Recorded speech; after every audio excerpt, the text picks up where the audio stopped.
Presentamos Trocha Abierta.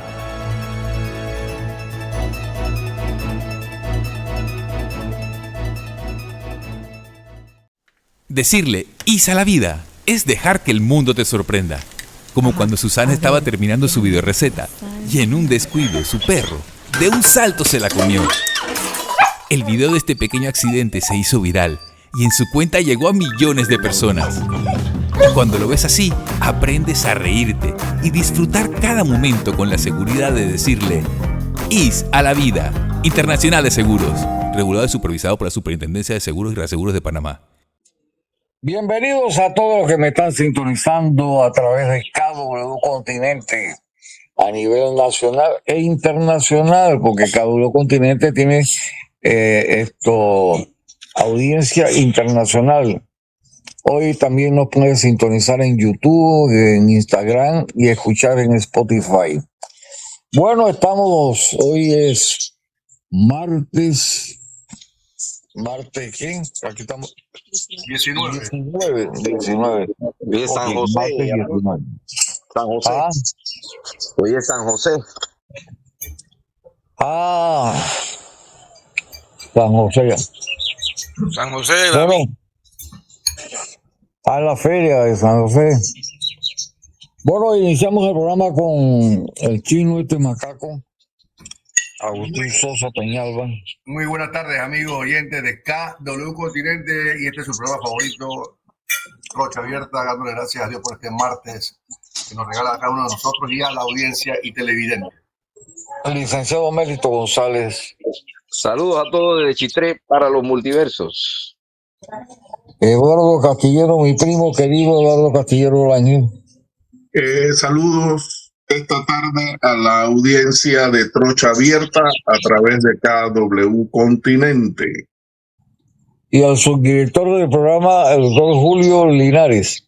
Muchas gracias por la invitación. Aquí estoy subdirigiendo hasta que el dictador diga hasta este momento llegaste. Muchas gracias. Cese al fuego. Ay. Bueno. No hable mal. ¿Tú quieres durar en este programa? No hable mal del candidato de él. Y eso es suficiente. ¿Cuál es el candidato mío ahora? Porque hay que adivinar. El candidato mío, porque el único que le preocupa es cuál es mi candidato, no cuál es el candidato de él. Papi, eso es evidente. Eso no hay ni que decirlo aquí, papá. Eso no hay ni que decirlo. Por eso es que yo trato de hablar mal de él. ¿Cuál es mi candidato, pues? ¿Para qué lo voy a decir? Dilo tú si tú sabes quién es. No, tú eres el que me está señalando de que no hable mal de mi candidato, que es Mulino. ¿Y cómo tú sabes que Molino es el candidato mío? Bueno, cuando tú estás escribiendo una obra, tú más o menos vas entendiendo lo que el autor está diciendo, ¿no? A medida que vas leyendo el libro, tú dices, por aquí, es que lo que quiere decir el escritor es esto y esto. Lo digo, puede ser que me haya equivocado, pero creo, ¿no?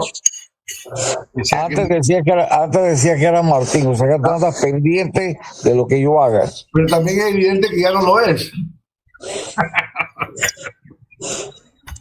Qué barbaridad, ¿no? Esa es la envidia. Total. Bueno, entonces, doctor Linares, usted tiene las puertas abiertas para hacer lo que le da la gana en este programa. Y mandar y todo. Muchas gracias, Alfonso Conde del Vigo. Mira, yo quisiera iniciar desde la terminación de mi última intervención, porque creo que hila bastante bien lo que se ha venido conversando sobre todo durante la semana y el día de ayer. Y tiene que ver con una pregunta que me hizo mi colega Mélito González sobre el argumento público que dio nuestro colega Publio Cortés en su momento, en el sentido de que él consideraba que había una posibilidad de un vicio constitucional de parte de la nómina de RM y de Alianza. ¿Por qué? Porque habiendo un candidato a presidente y no habiendo a su vez un candidato a vicepresidente, se estaba violando una norma constitucional. Pues bien, la norma constitucional que se podría estar violando es el 177 de la Constitución, en virtud de que, y me voy al segundo párrafo, esa norma dice que con el presidente de la República será elegido de la misma manera y por igual periodo un vicepresidente quien lo reemplazará en sus faltas conforme a lo prescrito en esta Constitución. O sea, que de acuerdo con la norma constitucional, con el presidente debe elegirse un vicepresidente. Y al haber una nómina que no contiene o que no incluye un vicepresidente, esa norma viola la Constitución. Ese fue el argumento de Publio. Lo interesante es que cuando nos vamos al acuerdo 11.1 del Tribunal Electoral, acuerdo de pleno 11.1 de 4 de marzo de 2024, definitivamente que el Tribunal Electoral dice estar de acuerdo con esa posición cuando señala que la nómina debe estar completa para constituir o para cumplir con lo establecido en el artículo 177 de la Constitución. O sea, que el Tribunal Electoral está diciendo taxativamente que el no tener la nómina, un vicepresidente, viola el artículo 177. Eso en primer lugar. En segundo lugar, hay otra normativa, que es el 152 numeral 1 de la Constitución, por el cual el candidato a presidente debe ser elegido en elecciones primarias y debe ser elegido en elecciones primarias y también aprobado o ratificado por el Directorio Nacional. Eso lo dice el artículo 352 numeral 1. ¿Y qué sucede? En el caso de ahora, tenemos un candidato a presidente que no fue elegido en elecciones primarias y que no fue ratificado. Y obviamente eso fue así porque ese artículo también permite que cuando el candidato a presidente es inhabilitado, suba el vicepresidente. Pero el fondo del tema está en que ese candidato a presidente no fue incluido dentro de esa nómina un vicepresidente. Y en este segundo punto, el Tribunal Electoral, en el acuerdo 11.1, también le da la razón a lo que esgrimía en un principio el señor Cortés cuando dice que a una nómina presidencial no se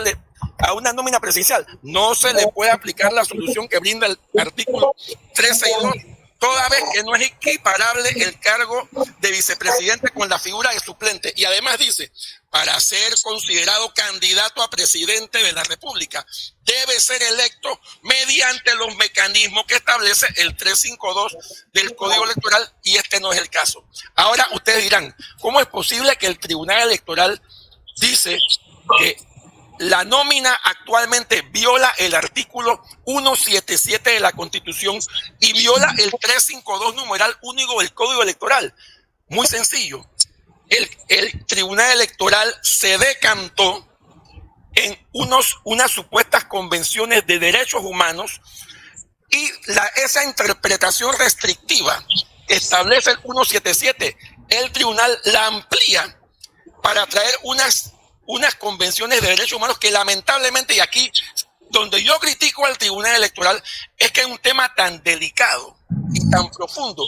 Él no establece en este acuerdo 11.1 del 4 de marzo del 2024, el Tribunal Electoral no incluye cuáles son esas convenciones e incluso cuáles son los artículos de esas convenciones que le permiten afirmar que entonces una nómina es sin vicepresidente, que según ellos mismos viola la Constitución, viola el 177, en ese caso, con una interpretación amplia, le permiten correr al candidato. Y aquí no se trata de mulino, se trata de una situación jurídica que hay que resolver. No se trata del candidato José Raúl Mulino.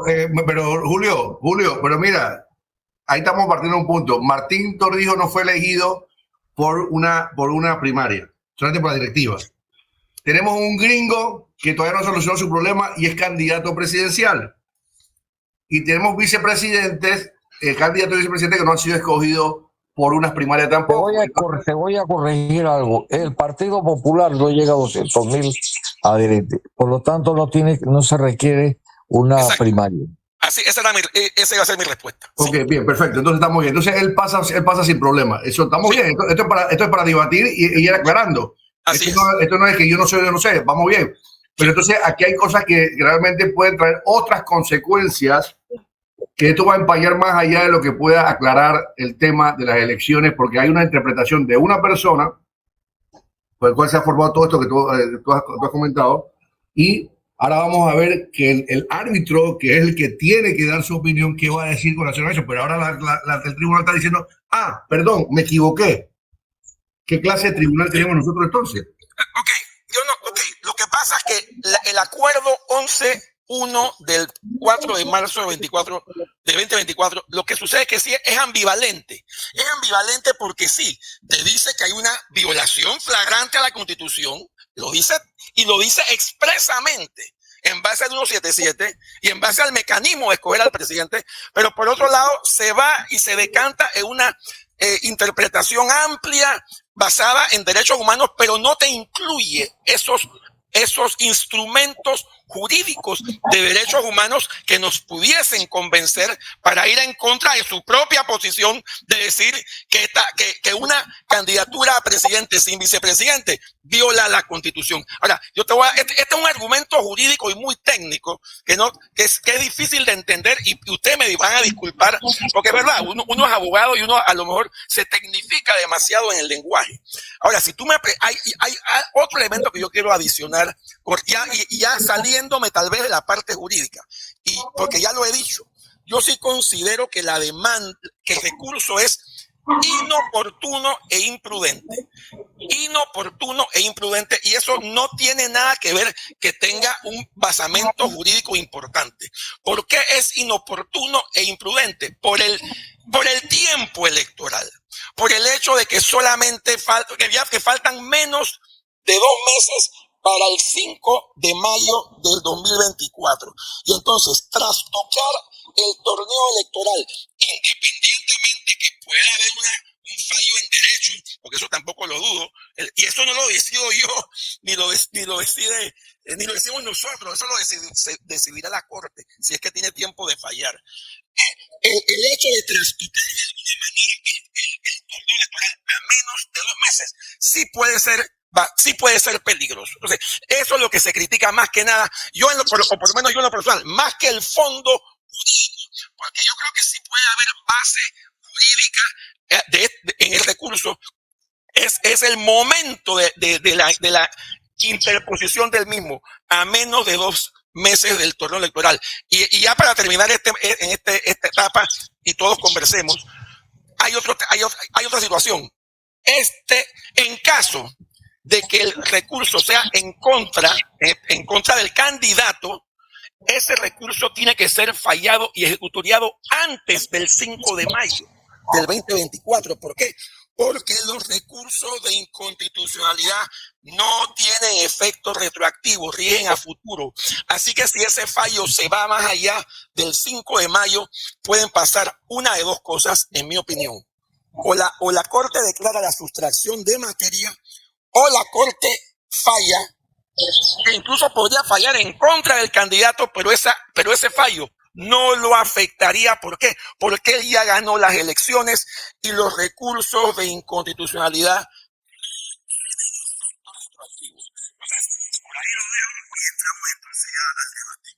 Yo quiero hacer una pregunta aquí a todos los panelistas distinguidos. José Raúl Molino no ha sido ratificado como candidato a presidente por el partido Alianza. ¿Es correcto?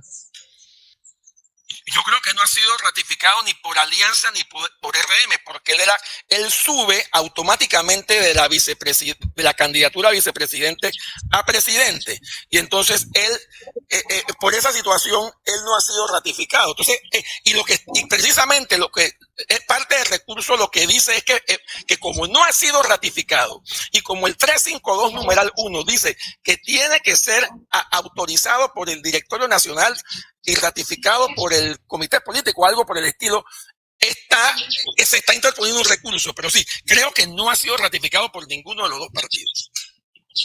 ¿Qué pasaría si el partido Alianza ratifica es ratificado por el directorio, por lo tanto que no tienen que ir a primaria y ratifican a Molino como presidente? Mira, ese es un excelente punto. Yo quiero desarrollarlo un poquito. Tú puedes cambiar la ley electoral precisamente para lograr eso. Lo que pasa es que el código electoral es que no te permitió introducir un vicepresidente en esa nómina donde el candidato a vicepresidente pasa a ser presidente, pasa a ser candidato a presidente. Entonces la ley electoral guarda silencio o guardó silencio en la inclusión de un candidato a vicepresidente. Ahora tú me preguntarás, Julio, ¿cómo se puede arreglar este entuerto? Cambiando la ley. Y eso se puede hacer a través de la asamblea. Lo que sucede puede ser ese cambio o no va a promover ese cambio porque estamos en un momento cercano a las elecciones, pero creo que incluso sobre el particular habló la semana Miguel Antonio, mi distinguido profesor y maestro Miguel Antonio Bernal. Él dijo algo así, él dijo algo como que no era justo que de 8 candidatos a presidentes, uno no tuviera candidato a vicepresidente. Y yo estoy de acuerdo con eso. 7 tienen candidato a presidentes.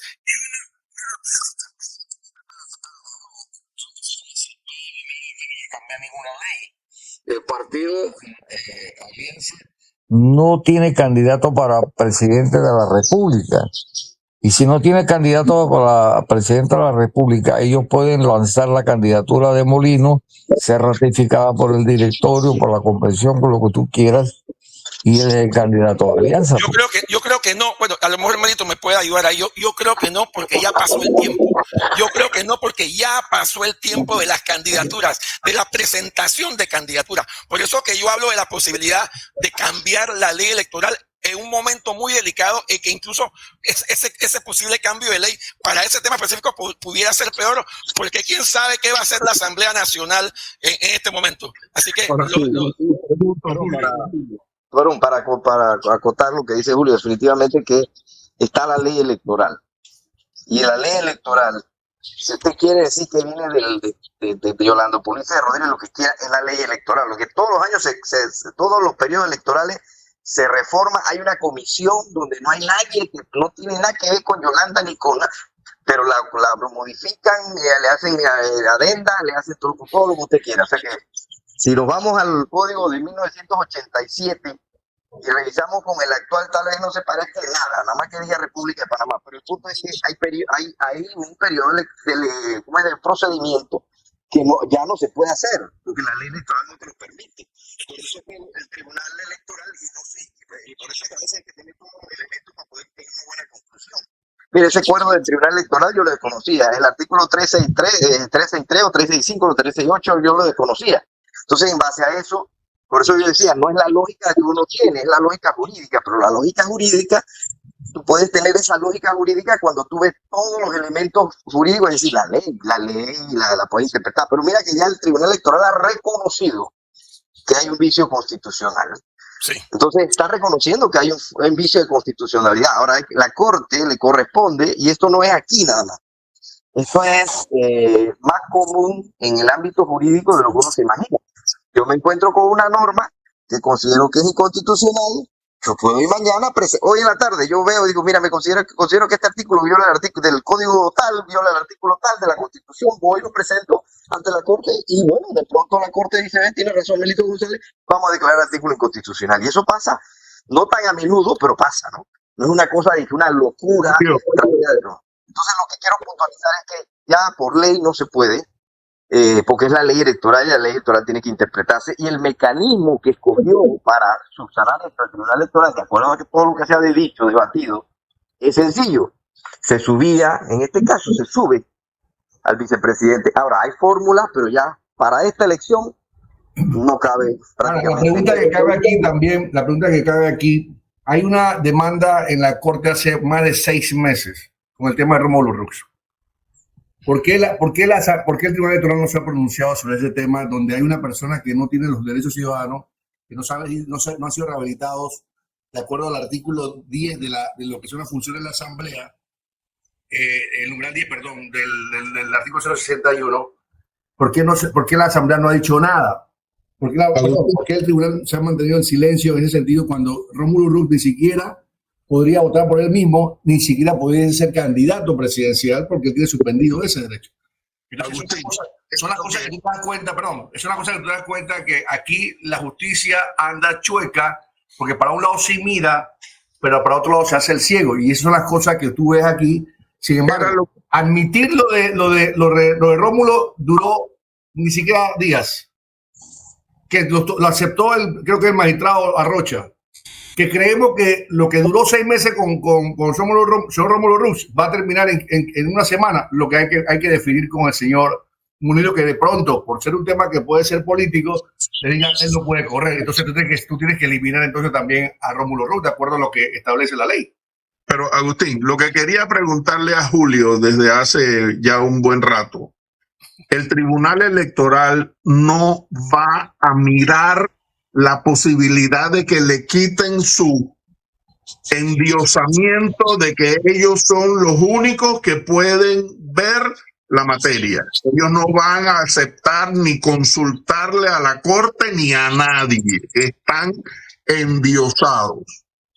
Sí, el endiosamiento, vamos por partes. Voy a ir por lo que ¿Y el endiosamiento de la Corte, a dónde me lo dejan? Perdón, pero es que eso es sencillo. El Tribunal Electoral está endiosado, no. Que la Constitución le da esa atribución. Pero bueno, adelante, colega.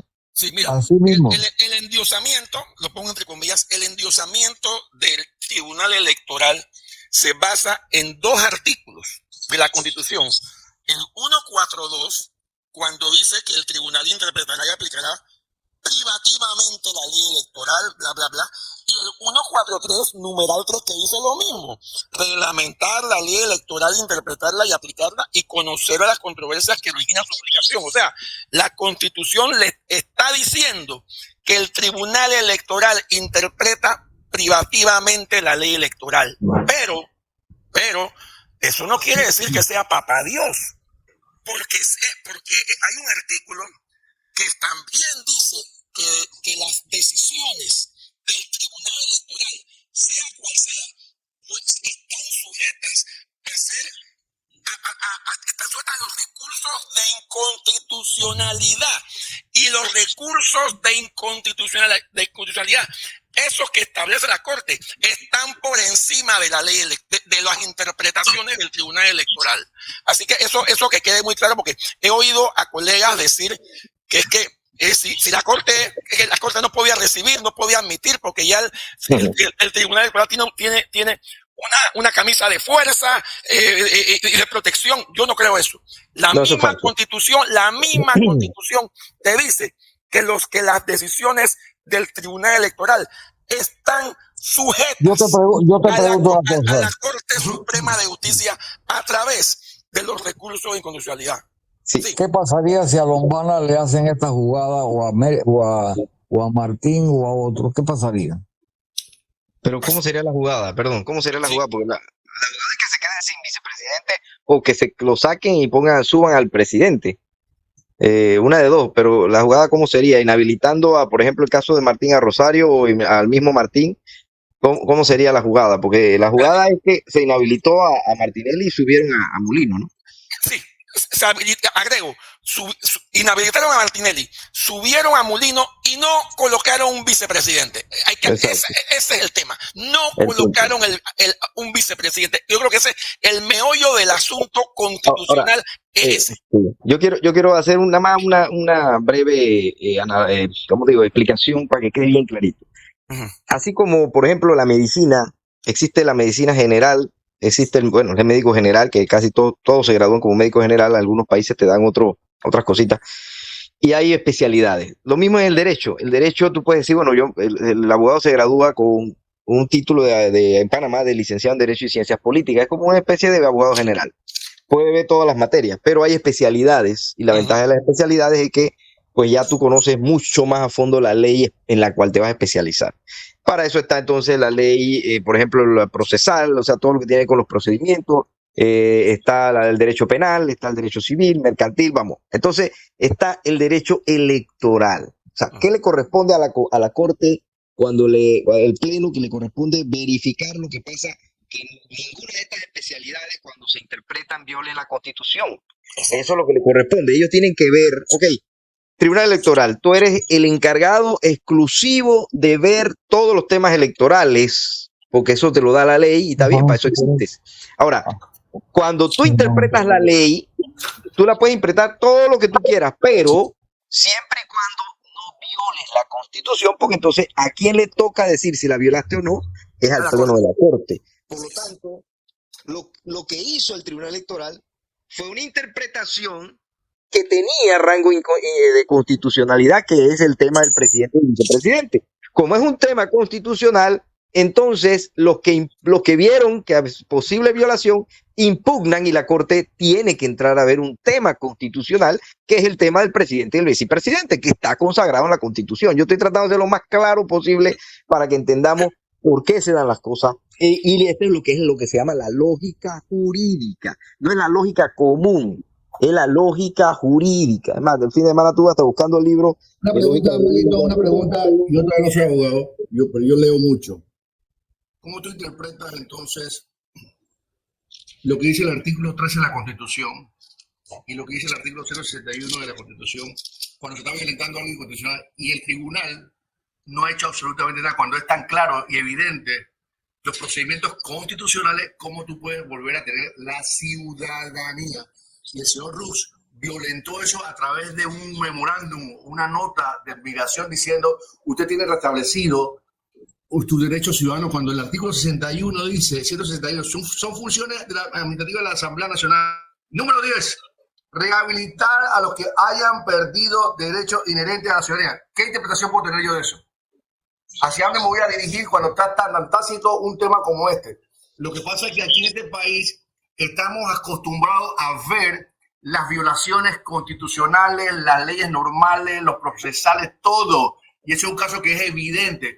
Que tú hayas ganado un caso por derecho, que te lo hayas adquirido, bendito sea Dios que te lo hayas ganado con toda la ley. Pero aquí cuando comenzamos a subir de perfiles, y perfiles como son lo que es ya este tema presidencial, que ha sido algo inédito, que por consecuencias políticas han llevado a esta situación, porque no midieron las consecuencias. Entonces encontramos que por un lado sí tú puedes mirar y por otro lado tú no puedes mirar. Entonces yo no puedo interpretar esto como bueno, lo que pasa es que yo tengo que ahora cazar el numeral 10 del artículo 061, buscar otro lado por la Constitución, que la tengo aquí al frente, buscando para decir, no, espérate, eso se tumba con el artículo X tal, porque el artículo X tal. Entonces caemos en la situación en que las interpretaciones muchas veces pueden ser erróneas, pero ¿quién es el que tiene el mango, el sartén por el mango para determinar si realmente es así? La Corte Suprema de Justicia. Y la Corte Suprema de Justicia sabemos que se maneja políticamente en este país. Esa es una realidad que tenemos que entender y no podemos solayar y tapar, decir, no, ellos van a decir, porque aquí se violentan la normativa dentro de la Corte, incluyendo que los mismos magistrados públicamente han dicho, nosotros vendemos fallos. Oye, ¿qué quedamos, hermano? Y bueno, yo entiendo, perdón, yo entiendo más que una pregunta, fue un comentario. Pero, ok, yo he venido diciendo hace 3 años en este programa que el tema Martinelli es un tema que tiene detrás un ribete político y que detrás de ese ribetillo está el ejército de norteamericano, por decirlo de esa manera. Entonces, yo no te puedo quitar la razón de lo que dice, de que por qué hay un proceso que no conozco, pero tengo idea más o menos de lo que puede estar pasando, lo que has dicho con las normas, pero igual al final siempre lo he dicho, a quién le va a corresponder decir la última palabra y hacer, si les da la gana, es a la Corte, al Pleno de la Corte. Yo lo he dicho aquí, bueno, podemos hablar todo lo que sea, pero la Corte al final es la que va a decidir, como el tema actual, el tema de Rux. Ahora, el tema de Rux propiamente, yo tengo entendido que eso se debatió en elecciones anteriores, no sé si es cierto y no sé hasta qué punto entonces la Corte pueda y deba, porque para mí debe, antes de todo, debiera haber fallado si no tiene 6 meses, ¿no? Pero bueno, no sé si la misma suerte va a correr ahora el tema Molino que el tema de Rux, pero no sé, de pronto sale el de Rux y sale el de Molino, no sé, pero eso es un tema ya... El tema es, como tú dices, Melito, el tema es un tema político. que lo han llevado a un nivel de inconstitucionalidad o un tema que no tiene que ver realmente como debe ser la normativa, porque si tú eres el árbitro de las elecciones y que a ti te cae solamente recursos de inconstitucionalidad y hay una demanda de inconstitucionalidad que está establecida, eso se ha hablado más que ha hablado dentro de los medios y de eso que están hablando de RUX, que no se ha corregido. Entonces el tribunal, como garante constitucional de que la cosa se cumpla como debe ser, ellos deben decir, espérate un momentito, señor, usted no puede ser candidato mientras usted no arregle ese problema, porque eso cabe a que lo demande y tenemos que barajar. Tú acabas de decir que este es un caso político. No, Entonces, es realidad, eso es una verdad.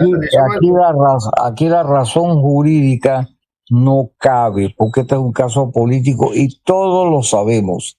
Me explico, no puede ser que el máximo organismo que rige a los abogados, que es el Colegio Nacional de Abogados, haya opinado en contra de lo que se está haciendo con José Raúl Molina. Connotados abogados de Panamá, respetados abogados de Panamá, opinan en contra de lo que se está haciendo también. Y aquí no ha pasado nada. Sí, al contrario, y siguiendo el hilo conductor del tema, pero para terminar, Eduardo, para terminar el tema mira, siguiendo el hilo conductor, lo que ocurrió ayer con miembros de 4 partidos, es decir, RM, Cambio Democrático, País, y ¿cuál es el otro partido? Se me escapa. Alianza. Alianza, ¿verdad? Lo que ocurrió ayer es que ellos están entendiendo claramente que este tema político a la final puede, definitivamente, como dijo el profesor Miguel Antonio Bernal el viernes, terminaría con las aspiraciones de Molino y cuidado que también con las de Rux. Y están viendo pues que la candidatura que para ellos es más atractiva, fuerte, es la de Martín Torrijos. Puede ser el inicio, ¿verdad? De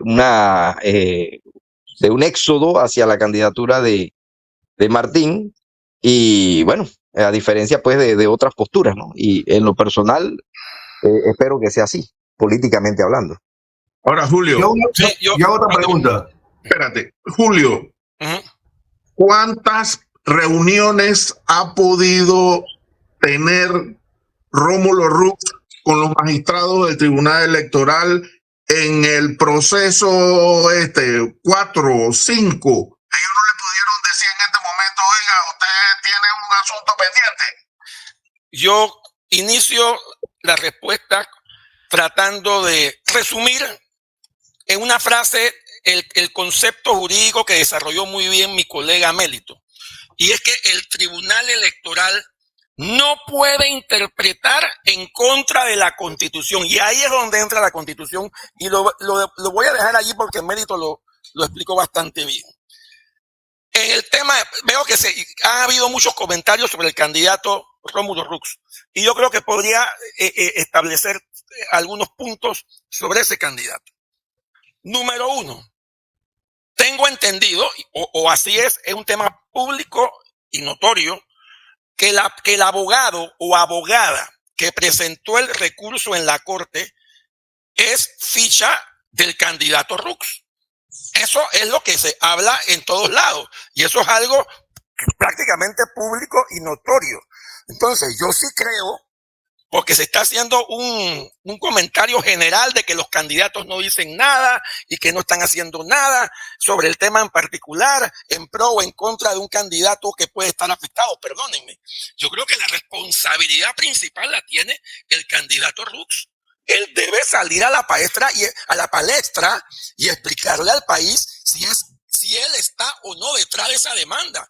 El estar o no estar, tiene que explicarlo. Sobre todo, si está detrás de esa demanda, él tiene que explicarlo. Pero él está como el avestruz, con la cabeza metida debajo de la arena y no dice nada. Entonces todo el mundo recibiendo plomo. Él, como candidato a la presidencia, y por el hecho de que supuestamente esa abogada o abogado es su ficha, entonces el candidato Rux tiene la obligación política y la obligación electoral de establecerle al país, de decirle al país cuál es su opinión y si en verdad está detrás de esa demanda. Número 1.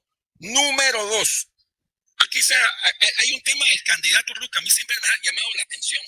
Y es que él en el 2019 fue protegido por un fuero penal electoral por el cual no se le incluyó en el proceso de Odebrecht, donde prácticamente se demostró que en su tarjeta personal había entrado alrededor de $55,000 de la cuenta de Odebrecht, y a él no se le investigó porque estaba protegido del fuero penal electoral. Y de repente sería bueno que el señor Rux dé explicaciones sobre eso, pero no lo ha hecho y tampoco se le ha preguntado mucho, así que yo lo traigo a colación porque estamos hablando de él. Y en tercer lugar hay un tema así, no es, y el tema que trajo Agustín no lo conocía, sobre el tema de su nacionalidad. Y ya para no parecer que lo estoy golpeando mucho, yo lo que entiendo, Agustín, y no estoy muy seguro, pero yo lo que entiendo, que el caso de Rux, la mamá de él, ya fallecida, la mamá de él era norteamericana, nacida en los Estados Unidos, y tengo entendido que él heredó esa nacionalidad. O sea, él no se tuvo que naturalizar. Recuérdense que para efecto de la pérdida de los derechos ciudadanos que se dan a través de una renuncia tácita, la renuncia tácita se ejecuta cuando tú te juramentas en otro país. Y tú, al juramentarte en otro país, sea Estados Unidos, sea el que sea, tú renuncias tácitamente y pierdes los derechos ciudadanos. No puedes votar, no puedes ser candidato a cargos de elección, etcétera. Pero lo que yo entiendo en el caso de Rux, porque me lo dijeron, y creo que por ahí una resolución bastante longeva del tribunal, ¿verdad?, que en el caso de él sencillamente la heredó. Por ejemplo, Ricardo Martinelli es italiano, tiene pasaporte italiano, y él no tenía ningún problema en correr y fue presidente legalmente. ¿Por qué? Porque era una nacionalidad heredada, en este caso del abuelo, y eso es el ius sanguinis, que viene por la sangre y por los genes. Así que eso es lo que conozco someramente en el caso de la nacionalidad del señor Rux. Y para ahondar un poquito más en el tema de las nacionalidades, este tema se viene desarrollando por el tema de que no puede existir una persona, y estos derechos humanos, no pueden existir personas que no tengan una nacionalidad, o sea, un derecho al territorio, derecho a tener un suelo donde vivir, donde desarrollarse, alguien que te tenga adoptado o por naturaleza de este es tu lugar donde tú debes estar, ese es el principio. Entonces existe el principio, desarrolla los dos derechos, que por los cuales tú adquieres una nacionalidad que te da derecho a un territorio, que son el derecho como yo digo, de sangre, el ius sanguinis, y el derecho de suelo o ius soli.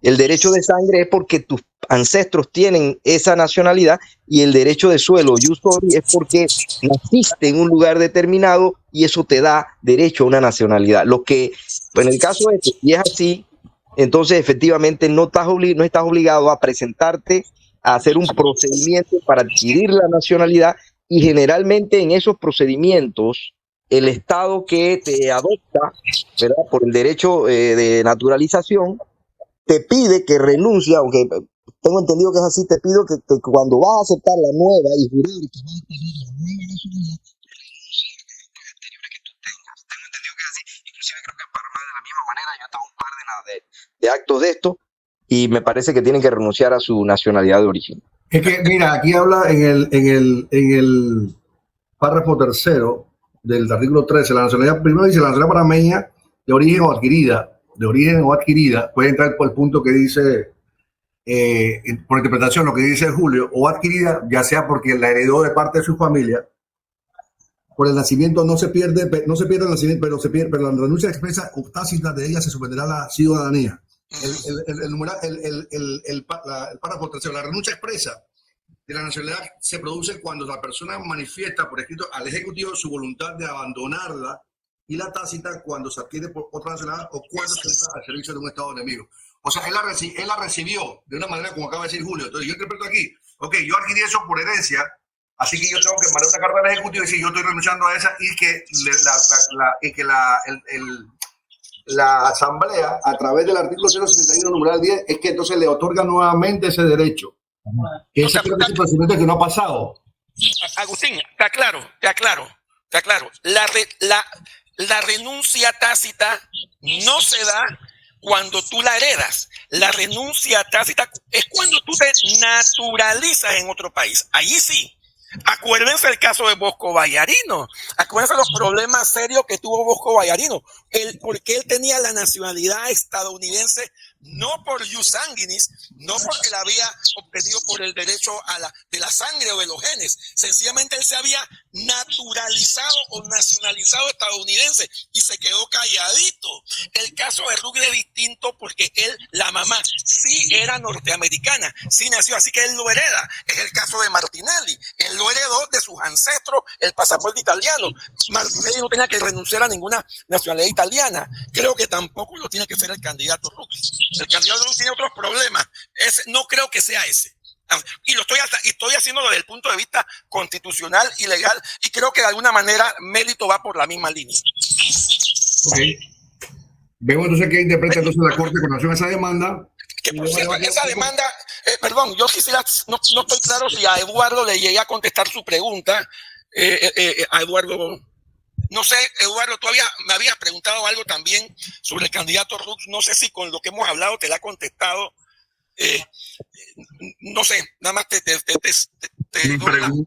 Mi pregunta con relación a los pendientes que las personas puedan tener en un momento dado, él como presidente de un partido y como tramitador de todo lo que tuvo que hacer en el Tribunal Electoral para poder conseguir la presidencia del PIDI, tuvo que haberse reunido 3, 4 veces, qué sé yo, y si es bueno para la chancha, debe ser bueno para el chancho. Ahora es gringo, y cuando estaba frente a ellos, ¿qué? Sí, exacto. Creo que en el caso de él no es la situación por lo que acabo de explicar, porque él la sanguínea de su madre, como la heredó Martinelli del jus sanguinis de sus abuelos en este caso. O sea, pero una pregunta, Julio, sí. Cuando un Estado te otorga un pasaporte por jus sanguinis, como tú dices, sanguinis, cuando un Estado te hereda a ti eso, o te da un pasaporte, es tácito que eres ciudadano de esa nacionalidad, de ese país. No, perdón, no. La ciudadanía es una cosa y la nacionalidad es otra. La ciudadanía son los derechos civiles, es decir, de elegir y ser elegido. Tú puedes tener una nacionalidad, pero no tienes la ciudadanía. Pero yo creo que yo dije mal. Yo creo que sí tiene razón. Pero la nacionalidad. El que tiene un pasaporte de un país extranjero es porque adquiere la nacionalidad, porque el pasaporte no se entrega. Exacto. Si tú eres nacional del Estado, porque Estados Unidos te va a dar tu pasaporte a ti, porque yo considero que por derecho de tu mamá, yo te lo doy. Y no, sí te lo da. No, el pasaporte sí, por eso los niños tienen pasaporte aunque no votan. Voy, para pero tú la tener ciudadanía, bueno, el tema es que yo no la nacionalidad, no te la ciudadanía. En Estados Unidos, para que tú puedas recibir un pasaporte, tú eres nacional del Estado. Tú eres nacional del Estado. Y eso, ¿cómo yo lo adquiero? Yo digo que, bueno, yo soy Rómulo Rugg y estoy aquí porque por derecho tengo a mi mamá, dame mi pasaporte. Eso tiene un trámite que tiene que cumplir para poder tener la nacionalidad norteamericana. Ya sea, como acaba de decir Julio, ya sea como que tú vayas precisamente y tú te quedes 5 o 10 años, te casas con una gringa y después lo adquieres por ese compromiso, y tú igual tienes que hacer un trámite y solicitarla. Y yo creo que en el caso del señor Rugg sí la recibió, tuvo la facilidad, es cierto, por su mamá, de que no tuviera tanto burocracia o que le dijeran no te lo puedo dar porque por derecho la tiene de acuerdo a la Constitución norteamericana. Entonces, para él poder ser nacionalizado o nacional norteamericano, él tiene que hacer un trámite y solicitarla y demostrar efectivamente que su madre es que es norteamericana y por el derecho se lo entrega. Ya con ese movimiento, estoy interpretando, ya con ese derecho, tú estás adquiriendo la nacionalidad extranjera y ya tácitamente renuncias a la tuya, independientemente de lo que diga Julio. Eso es lo que yo interpreto y entiendo de acuerdo a lo que estoy leyendo aquí y de acuerdo a lo que pasó con el señor Rugg. O sea, el señor Rugg necesita decirle al gobierno, al Estado panameño, a través del Ejecutivo y a través que la Asamblea se le vuelva a dar su ciudadanía, que él solicite. Sin embargo, hay un documento que fue entregado por migración, por el cual se presentó la demanda de inconstitucionalidad, porque el Departamento de Migración no tiene la potestad constitucional de restablecer la ciudadanía. Eso se lo otorga el Ejecutivo, como acabo de leerlo en el artículo 13 de la Constitución, y la Asamblea, artículo 161, dentro de sus deberes, es restablecerle al señor Rugg su ciudadanía y ese trámite aparentemente, porque no voy a decir que... Déjame decirte una cosa, estás discutiendo sobre Rus. Rus es un caballo muerto en la carretera. Yo te creo, yo he hablado cosas aquí que yo no te crea. No te creas, yo empecé con eso, ese tema de ese señor, que mientras estamos peleando con Mulino y estamos peleando por Martinelli, lo que sea, ya nos ha tramado de que el presidente puede ser... Yo no sabía, y perdóneme si estoy entendiendo bien, yo no sabía que había un recurso en la Corte, no sabía, si es el caso, y tú me lo confirmarás, Agustín, que había un recurso en ese sentido contra Rusia en la Corte Suprema. Es eso. Porque lo que yo critico, y no me voy a, lo que yo critico, porque no voy a entrar en el fondo, porque creo que ya lo expliqué, lo que yo criticaría es que ese recurso no haya avanzado. Ese es el punto. Es que ¿Por qué no ha avanzado? Entonces, ese es el punto. ¿Por qué unos sí, Julio, porque unos sí y otros no? Ese es el punto. Eso es lo que yo dije al principio. Lo de estos 6 meses y el retorno un día o 2 días para que le admitieran por el procedimiento no de fondo. Lo hicieron bien, lo aceptaron. Pero duró un día, 2 días. Sí, pero la pregunta del millón es la siguiente. ¿A Rux le restablecieron la ciudadanía o no? No, esa es la pregunta. No. Aparentemente hay una nota de migración, donde ella le restablece los derechos y eso es lo que eso fue lo que el recurso eso redujo. No, pero la migración no puede hacerlo y eso que hizo es ilegal y para mí eso no tiene ningún valor. Acuérdate que tengo que tapar esto por aquí. Acuérdate que él fue candidato siendo todavía nacional norteamericano y ciudadano norteamericano. No, pero es que él tenía la nacionalidad panameña, pero tiene cédula. Él tiene que renunciar a la nacionalidad norteamericana porque tiene un pasaporte norteamericano que lo hace ciudadano norteamericano nacional por el derecho de su mamá.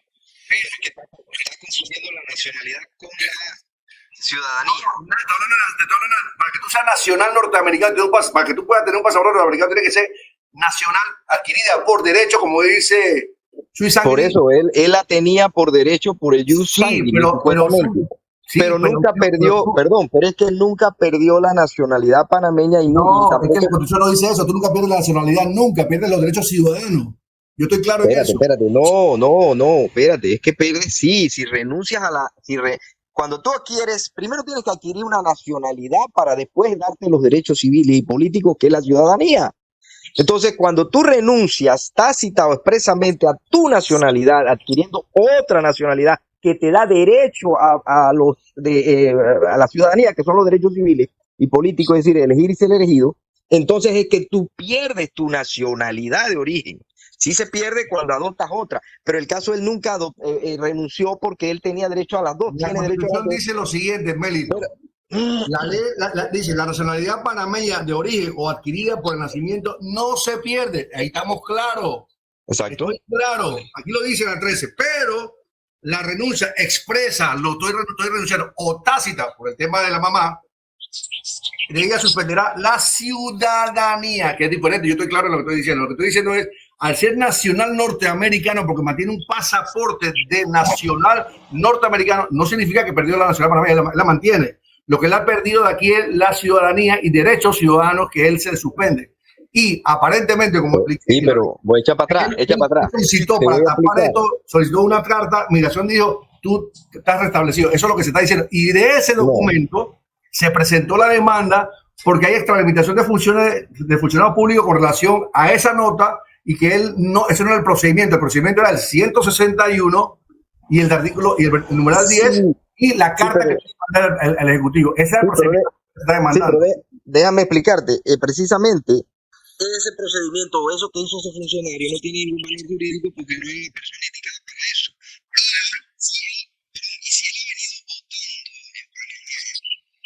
Él tiene los derechos civiles, o sea, él es ciudadano y no ha dejado de ser ciudadano. Entonces no puede restablecerse algo que él no ha perdido, él lo tiene.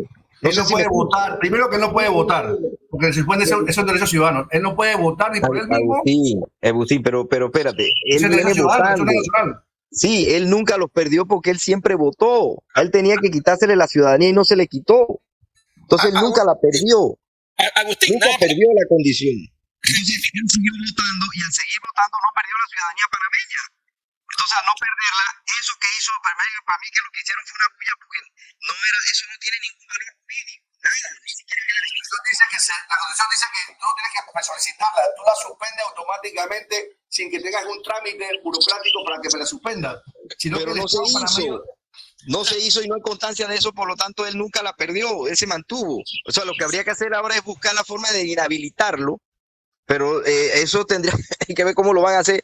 Pero no eso es lo que veríamos, que al principio, lo que pasa es que aquí la ley si él apareció siempre, mira, si él siempre apareció en el tribunal, este caso se ocurre mucho porque este sí es más común.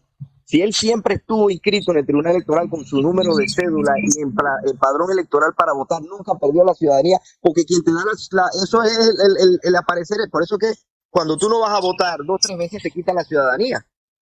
Te la quitan, no puedes votar más. Porque eso es una decisión del Tribunal Electoral y en ese caso nunca se le quitó. ¿Él cómo lo va a demostrar? Yo voté todas las elecciones y votado y he participado a lo interno del partido y todo lo demás y soy... Lo único que puede entrar en un debate es entonces si podía ser candidato a presidente, que entonces lo tiene que decidir la Corte, pero él nunca dejó de ser ciudadano porque él tenía los derechos acreditados acá. Pero mira ¿qué significa esto, Malito? ¿Qué significa esta parte del 13?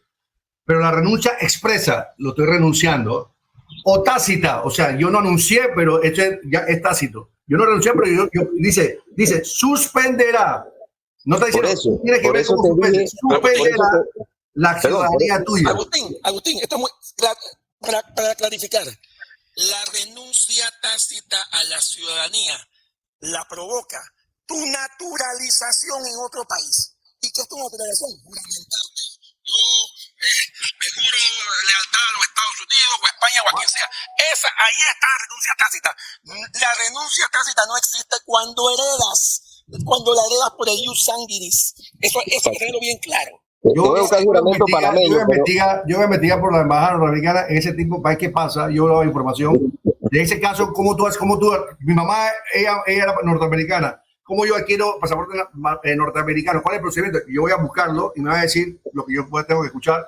Él tiene que hacer esto. Y lo más probable, pienso, me puedo equivocar, no, él tiene que venir a hacer un trámite, juramentarse ante migración. No. Estoy diciendo que puede ser, no estoy diciendo que es. Bueno, no, pero te voy a decir por qué. O sea, porque tienes un derecho. Mire, es que tienes un derecho de sangre. No tienes sangre. No tienes que te voy a dar el caso. Voy a averiguar porque me entusiasma averiguar esa parte. Voy a averiguar para ver qué se hace los trámites de una persona. Para que te entusiasmes más, el pasaporte se le da a los bebés de meses. ¿Cómo tú vas a juramentar a un bebé de meses para darle el pasaporte? Es correcto. O sea, no es así, Agustín. Es sencillamente un trámite que naciste, a tu mamá es norteamericana. Bueno, dejemos que Agustín hable con la embajadora que tiene línea directa. Ay. Eso es ironía total de parte tuya. O sea, tú me estás diciendo a mí que yo no tengo capacidad de poder investigar y traer resultados de una investigación. ¿Qué pasa? Alfonso Castillero. Al dictador. ¿Qué pasa? Al dictador. Yo no he dicho nada malo, pero bueno, lamentablemente el tiempo se nos fue. Tenemos que despedirnos de todos nuestros oyentes. Y estuvimos aquí en compañía del Chino Macaco, atravesado, Agustín Sosa. Y Gringo. Y Gringo para acabar de joder, con acceso directo a la embajada a Ponte. Y el licenciado México González. El licenciado Eduardo Castillero, mi primo querido y adorado, y también estuvo el subdirector del programa, Julio Linares. Un honor estar con ustedes siempre. Este servidor Alfonso Castillero, que le dice Ortiz Conde del Vigo, que le dice hasta mañana si la voluntad de Dios así lo quiere. Así sea. Amén. Decirle is a la vida es dejar que el mundo te sorprenda. Como cuando Carlos iba a la montaña con su grupo de amigos y se le flateó la llanta. Y mientras esperaban la ayuda, encontraron una cascada escondida que hoy es uno de sus destinos favoritos. En los imprevistos también puedes encontrar cosas maravillosas que te cambian y motivan a seguir diciéndole is a la vida. Internacional de Seguros. Regulado y supervisado por la Superintendencia de Seguros y Reaseguros de Panamá.